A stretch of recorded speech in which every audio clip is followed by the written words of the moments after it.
Saudara-saudara, saya ingin mengajak coba kita bayangkan jika Anda sedang bersepeda di sebuah taman yang indah, sebuah taman yang berkelok-kelok. Di kanan kiri itu ada bunga-bunga yang bagus, suasananya enak, udaranya segar. Dan Anda sedang menikmati pemandangan itu ketika Anda bersepeda. Saudara, meskipun Anda menikmati, tetap ketika bersepeda ada satu hal yang harus tetap kita lakukan, yaitu kita harus menjaga keseimbangan. Karena kalau kita lebih berat ke kanan atau lebih berat ke kiri, maka ada kemungkinan sepeda itu akan keluar dari jalur atau bahkan kita mungkin akan terjatuh.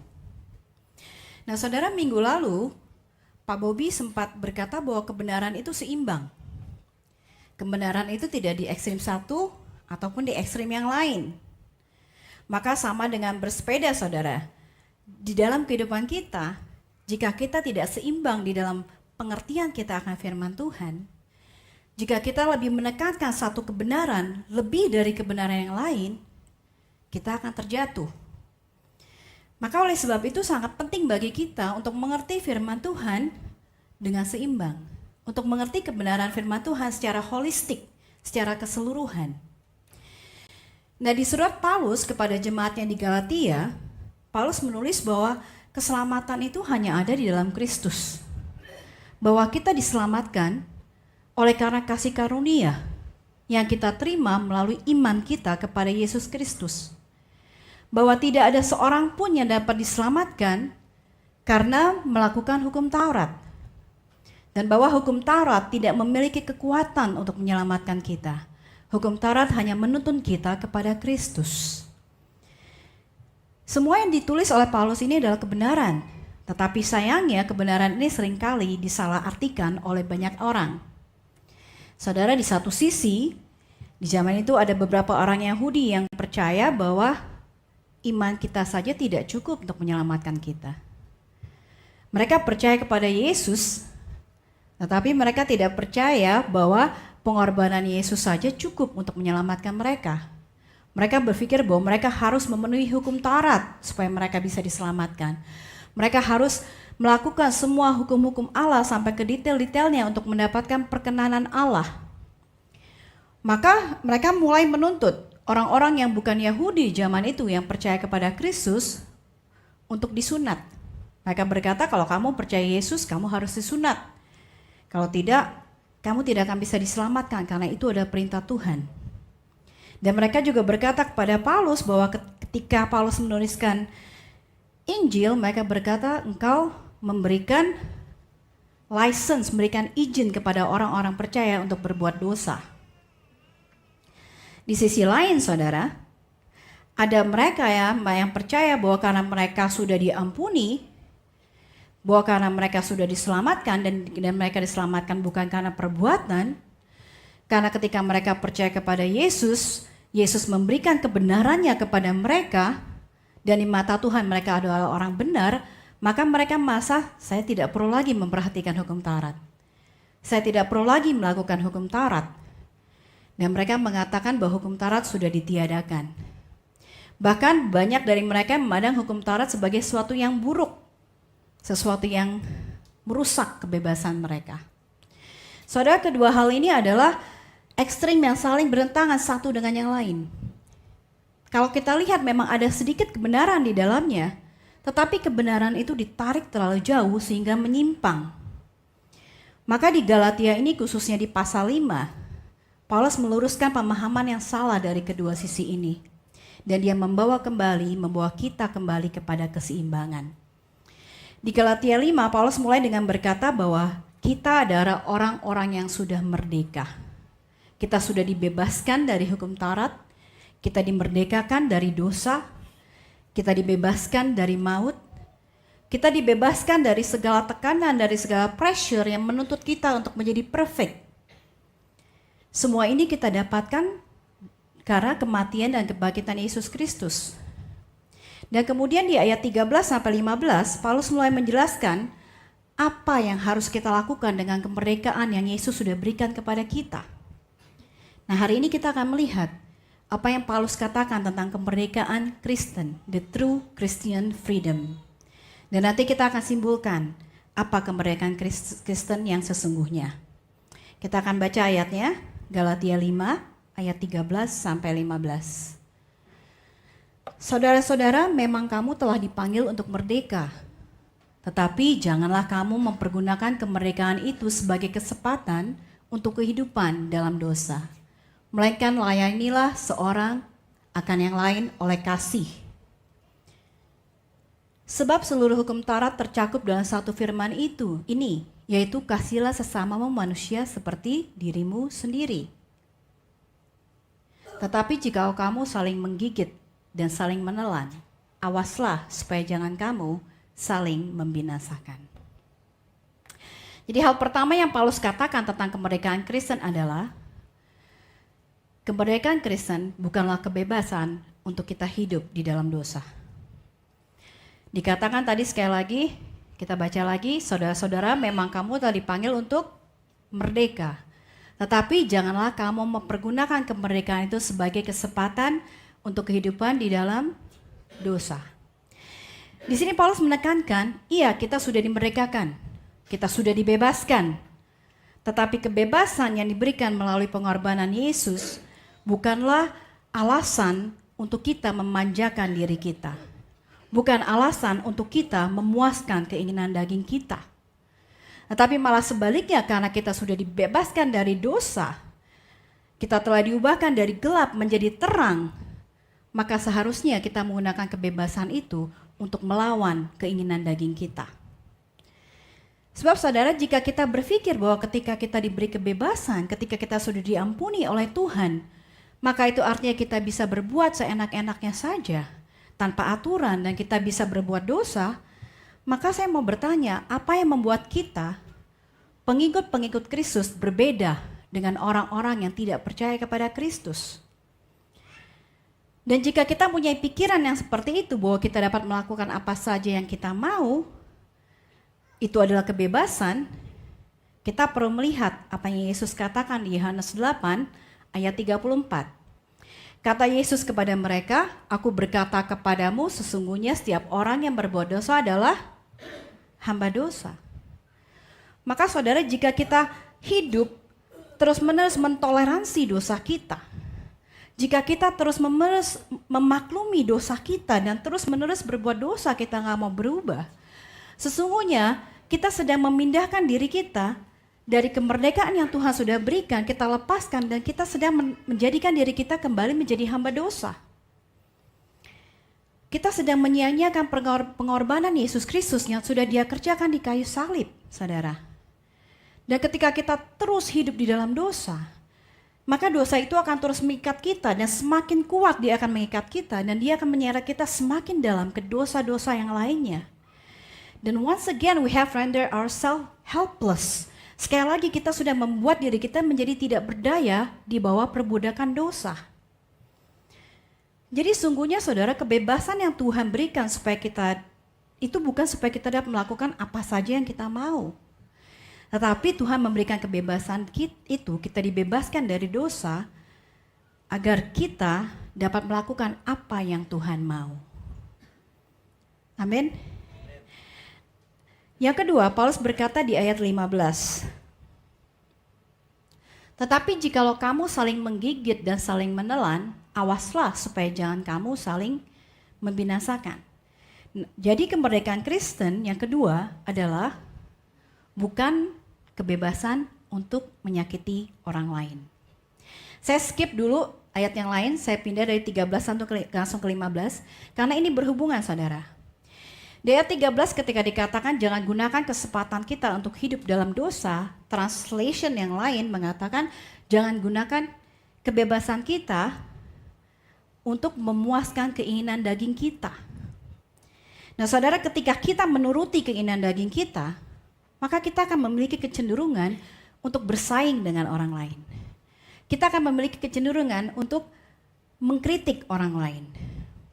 Perlu dipahami saudara bahwa keinginan daging itu bukan hanya hal-hal yang jelas-jelas kelihatan buruk seperti mencuri, membunuh, berbuat zina.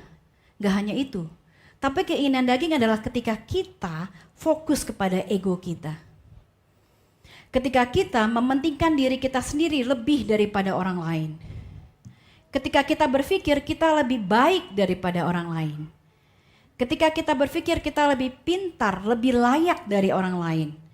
Dan kemudian hal ini menimbulkan rasa iri, menimbulkan rasa ingin bersaing dengan orang lain. Dan Paulus berkata jika kita mengikuti perasaan-perasaan itu, maka hati-hati kita akan saling menyerang, kita akan saling menggigit. Kita akan saling menelan satu sama yang lain. Dan pada akhirnya nggak akan ada yang menang. Kita akan berakhir saling membinasakan, kita akan saling menghancurkan. Kita menjadi terpecah belah. Dan ini artinya kita sedang menentang kehendak Tuhan. Karena kehendak Tuhan adalah untuk kita semua bersatu di dalam tubuh Kristus dengan Yesus Kristus sebagai kepala. Nah, kita perlu memperhatikan hal ini, saudara. Karena seringkali kita berpikir kita sudah bebas dari hukuman. Sudah tidak ada lagi penghukuman bagi kita. Tuhan sudah mengampuni kita. Tidak ada lagi judgment, tidak ada lagi penghakiman bagi kita. Tuhan mencintai saya apa adanya. Lalu kita berpikir, saya nggak perlu berubah. Ini cara saya, ini gaya saya begini aja. Karena Tuhan mencintai saya apa adanya. Lalu kita mulai bersikap seenak-enaknya, kita berbicara seenak-enaknya, nggak pakai filter. Dan ketika kita melakukan ini, kita menyakiti orang lain. Tetapi hari ini Paulus mengingatkan kita, jangan gunakan kemerdekaan itu sebagai kebebasan untuk menyakiti orang lain. Sebaliknya Paulus berkata di ayat 13 bagian kedua, melainkan layanilah seorang akan yang lain oleh kasih. Dan ini membawa kita kepada poin yang ketiga. Bahwa kemerdekaan Kristen adalah kebebasan untuk melayani satu dengan yang lain oleh kasih. Saudara, kemerdekaan Kristen, kemerdekaan yang Yesus berikan bagi kita, sesungguhnya seharusnya membawa kita kepada level yang lebih tinggi, tidak hanya sekedar untuk kita melawan kedagingan kita, tapi seharusnya digunakan untuk melayani satu dengan lain. Karena tujuan Kristus ketika dia memberikan kemerdekaan ini adalah untuk kita semakin hari, semakin diubahkan menjadi serupa dengan dia. Amin. Jadi sebenarnya kita bukan hanya dibebaskan dari dosa, tetapi kita juga dibebaskan dari diri kita sendiri. Karena dengan kemerdekaan itu kita dimampukan untuk mengubah fokus diri kita dari diri kita dan kita pindahkan kepada Kristus dan kepada orang lain. Dan kata melayani di sini, ini menggambarkan pelayanan seorang budak kepada tuannya, saudara. Maka ini sebenarnya paradoks. Kita sudah dibebaskan dari hukum Taurat. Kita sudah dibebaskan dari dosa. Kita bahkan dibebaskan dari kita sendiri. Tetapi kita diperintahkan untuk menjadi hamba satu dengan yang lainnya. Kita diminta untuk dengan sukarela menjadikan diri kita hamba bagi yang lain. Kita diminta untuk mau melayani satu dengan yang lain dengan kasih Tuhan. Lalu apakah artinya berarti kita belum mendapatkan kemerdekaan? Artinya kita tidak bebas? Enggak juga. Karena ketika kita melakukannya berdasarkan kasih Kristus. Kita melakukannya karena kita mengasihi sesama kita. Sama seperti pasangan suami istri, saudara, yang saling mengasihi. Ketika kita melayani suami kita mengerjakan apa yang dia suka, kita melayani istri kita, melakukan hal-hal yang menyenangkan hati mereka. Terus apakah kita merasa kita sedang dibawa perbudakan pasangan kita? Kalau kita melakukannya dengan kasih, kita akan nggak merasakan itu, saudara. Atau mungkin seorang ibu yang ketika melahirkan anak lalu dia decide untuk meninggalkan karirnya. Dia decide untuk stay at home dengan anak-anaknya, mendidik, mengurus anaknya. Dia memutuskan untuk meninggalkan pergaulannya dan fokus kepada anaknya. Apakah sang ibu merasa dia diperbudak oleh anaknya? Saya rasa enggak ya. Pasti sang ibu melakukannya karena kasihnya. Justru dia malah enjoy, dia malah menikmati waktu-waktu bersama anaknya. Sama halnya dengan kita. ketika kita melayani berdasarkan kasih Kristus, maka kita nggak akan merasa kita kehilangan kebebasan kita.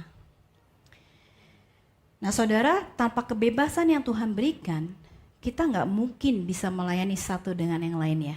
Nggak mungkin, saudara. Saudara tahu ketika Yesus menebus dosa kita, hubungan kita dengan Tuhan dipulihkan. Maka kita mendapatkan kebebasan untuk bisa datang kepada Dia kapan saja kita mau. Kita memiliki kebebasan untuk bisa bersekutu dengan Dia. Kita diberi kebebasan untuk bisa menikmati kasih-Nya, mengalami kasih-Nya di dalam kehidupan kita, dan kita diberi kebebasan untuk menerima kasih-Nya di dalam hati kita. Dan ketika kasih-Nya itu ada dalam hati kita, saudara, kasih itu akan meluap, dan kita mulai akan membagikannya kepada sesama kita, dan kita mulai melayani satu dengan yang lain. Maka kemerdekaan itu adalah sebenarnya kita diberi kesempatan untuk melayani dan kita diberi kemampuan untuk mengekspresikan kasih Kristus kepada sesama kita. Yang keempat, Paulus berkata, kemerdekaan Kristen adalah kebebasan untuk memenuhi hukum moral Allah.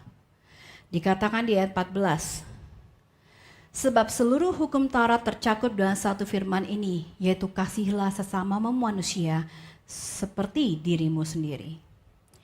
Di sini Paulus berkata bahwa kemerdekaan Kristen bukanlah izin untuk mengabaikan hukum Allah. Kemerdekaan Kristen bukanlah izin untuk mengabaikan kehendak Allah bagi kita, yaitu untuk menjadikan kita orang-orang kudus. Melainkan kemerdekaan Kristen adalah sebuah kesempatan untuk kita hidup di dalam kekudusan. Saudara, kita tahu bahwa Tuhan tidak berubah dari dulu, sekarang, dan selamanya. Amin? Setuju? Setuju ya? Maka standar Tuhan akan apa yang baik dan yang benar, apa-apa yang salah tidak berubah, baik di perjanjian lama maupun di perjanjian baru. Standar moral Allah itu tidak akan berubah. Apa yang dia suka dan apa yang dia benci itu tetap sama karena karakter dia tidak berubah, saudara. Dan Yesus berkata bahwa dia datang bukan untuk meniadakan hukum Taurat, tetapi dia datang untuk menggenapinya.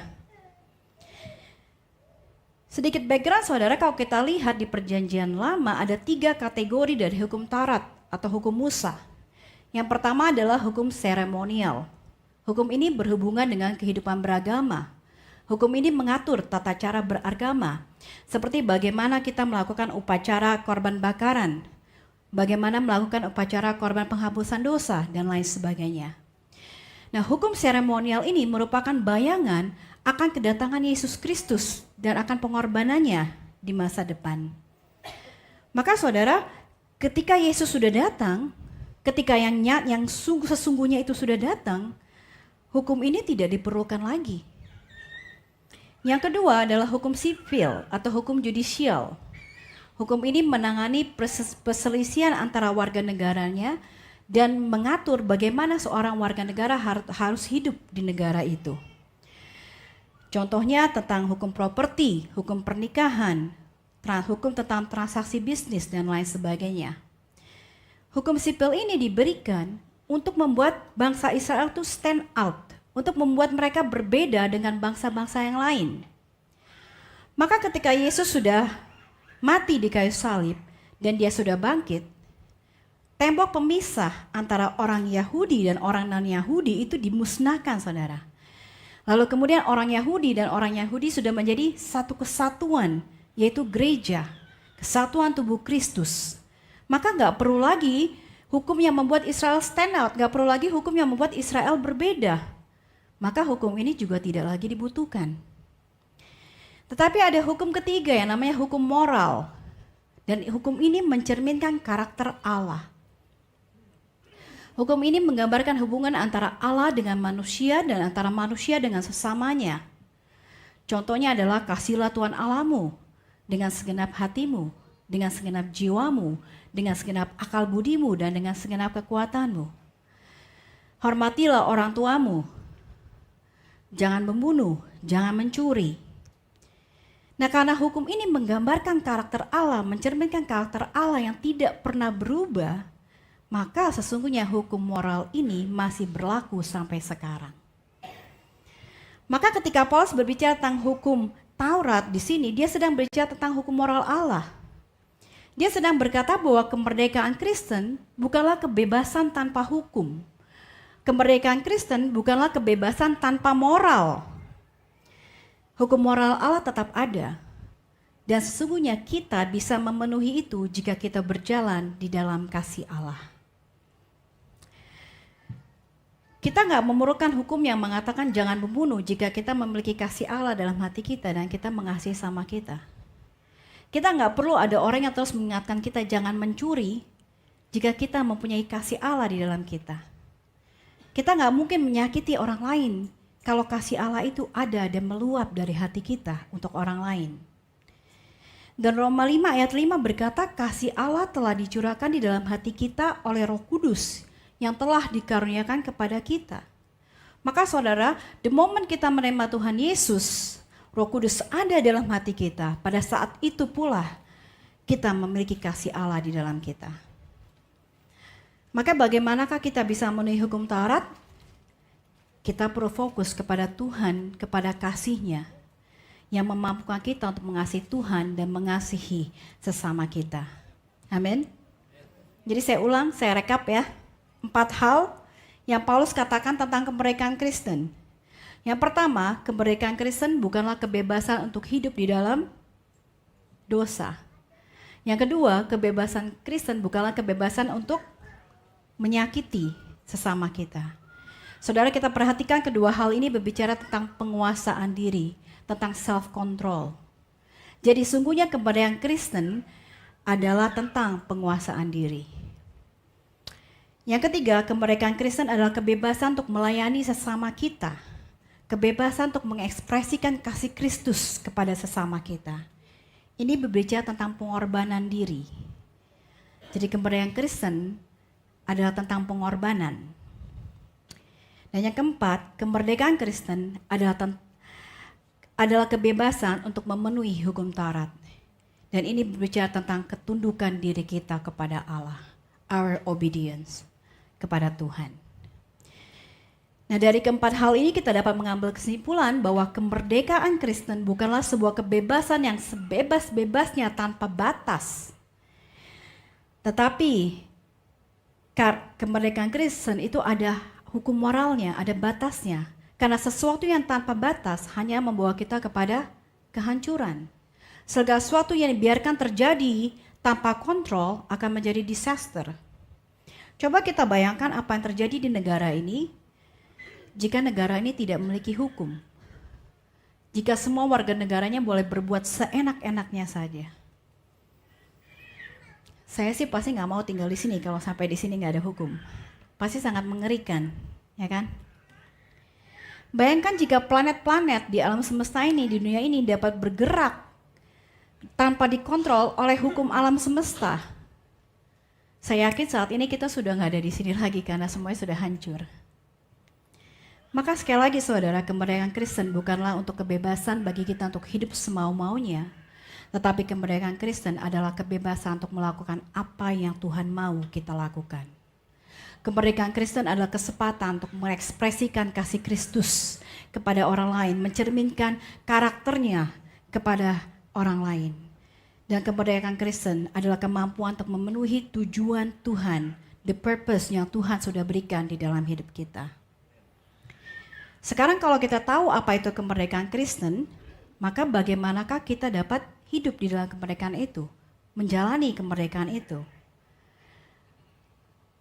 Ayat 16 berkata, maksudku ialah hiduplah oleh roh, maka kamu tidak akan menuruti keinginan daging. Ketika kita menerima Yesus, kita memiliki Roh Kudus dalam hidup kita. Dan Roh Kuduslah yang akan mengajarkan kita bagaimana kita harus hidup. Dia akan mengingatkan kita. Dia akan menahan kita, mencegah kita untuk berbuat dosa. Dia akan menunjukkan kepada kita apa yang sungguhnya menjadi kehendak Bapa. Nah, bagaimanakah Roh Kudus memimpin kita? Dia memimpin kita melalui firman-Nya.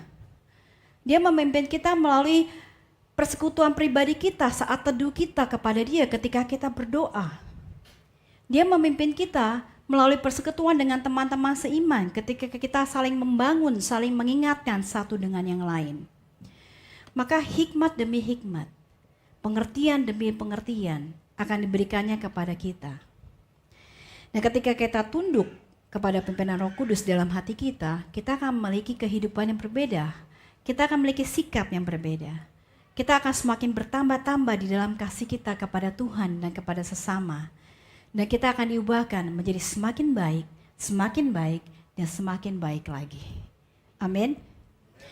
Saya mau tutup dengan Keluaran 21 ayat 1-6. Kita akan baca dulu. Inilah peraturan-peraturan yang harus kau bawa ke depan mereka. Apabila engkau membeli seorang budak Ibrani, maka haruslah ia bekerja padamu 6 tahun lamanya.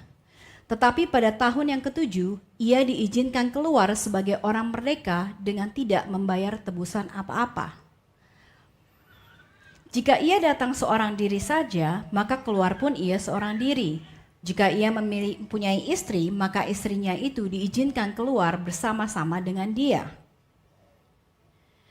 Jika tuannya memberikan kepadanya seorang istri dan perempuan itu melahirkan anak lelaki atau perempuan, maka perempuan itu dengan anak-anaknya tetap menjadi kepunyaan tuannya, dan budak laki-laki itu harus keluar seorang diri. Tetapi jika budak itu dengan sungguh-sungguh berkata, "Aku cinta kepada tuanku, kepada istriku dan kepada anak-anakku, aku tidak mau keluar sebagai orang merdeka," maka haruslah tuannya itu membawanya menghadap Allah, lalu membawanya ke pintu atau ke tiang pintu, dan tuannya itu menusuk telinganya dengan penusuk, dan budak itu bekerja pada tuannya untuk seumur hidup. Saudara, ayat-ayat ini bicara tentang peraturan seorang budak. Dikatakan seorang budak harus bekerja kepada tuannya selama 6 tahun. Lalu di tahun ke-7 ia akan dibebaskan, ia dimerdekakan, ia menjadi orang merdeka. Tetapi jika karena dia mengasihi tuannya, dia mengasihi istri dan anaknya, dia memutuskan saya mau tetap menjadi budak, dia boleh melakukan itu dan dia akan melayani tuannya dan tinggal bersama tuannya seumur hidup. Pertanyaannya, apakah ada perbedaan di dalam cara si budak melayani tuannya setelah dia merdeka dan dia memilih untuk menjadi budak dibandingkan dengan cara dia melayani di 6 tahun pertama dia menjadi budak? Saya rasa tidak. Dia pasti akan melayani tuannya dengan cara yang sama. Dia akan melakukan apa yang harus dia lakukan, dan dia akan melakukan apa yang tuannya, dia tidak akan melakukan apa yang tuannya tidak mau dia lakukan. Tetapi perbedaannya di sini adalah, saudara, ketika dia memilih menggunakan kebebasannya sebagai budak setelah tahun ke-7, dia melayani tuannya bukan karena paksaan, bukan karena dia harus, bukan, tapi dia melayani tuannya karena keinginan hatinya. Di 6 tahun pertama dia melayani tuannya karena dia diharuskan, ada paksaan di luar dirinya membuat dia harus melayani tuannya sebagai budak. Tapi di tahun ke-7 dia melakukannya karena kasihnya dan rasa syukurnya kepada tuannya. Itulah kemerdekaan Kristen yang sesungguhnya, saudara. Kita tetap memenuhi standar hukum Allah. Kita tetap patuh kepada Allah. Tapi kita melakukannya bukan karena paksaan, karena kita takut akan dihukum. Kita melakukannya bukan karena kita takut kita akan kehilangan keselamatan. Tetapi justru sebaliknya, kita melakukannya karena kita sudah diselamatkan. Kita melakukannya karena kita bersyukur akan kasih Allah dan apa yang sudah Dia kerjakan bagi kita. Kita melakukannya karena kita sungguh dari hati kita yang paling dalam, kita ingin menyenangkan hatinya. Dan kita mau mencerminkan karakter Tuhan di dalam hidup kita. Amin. Maka dengan kerelaan hati ini, dengan kerelaan hati kita mau hidup taat kepada firman Tuhan, kita mau menempatkan diri kita dipimpin oleh Roh Kudus. Nah, saudara, ketika kita melakukan ini, apa yang kita dapat? Kita akan mendapatkan hikmat, hubungan kita dengan orang-orang sekitar kita akan berubah, kehidupan kita akan berubah. Damai sejahtera, sukacita akan mengisi hati kita. Dan bagi saya itu pretty good bargain, is pretty good bargain. Sesuatu yang terlalu bodoh kalau kita tolak, saudara. Amin. Jadi saudara, selamat menikmati kebebasan yang Kristus sudah berikan kepada kita. Amin. Mari kita berdoa.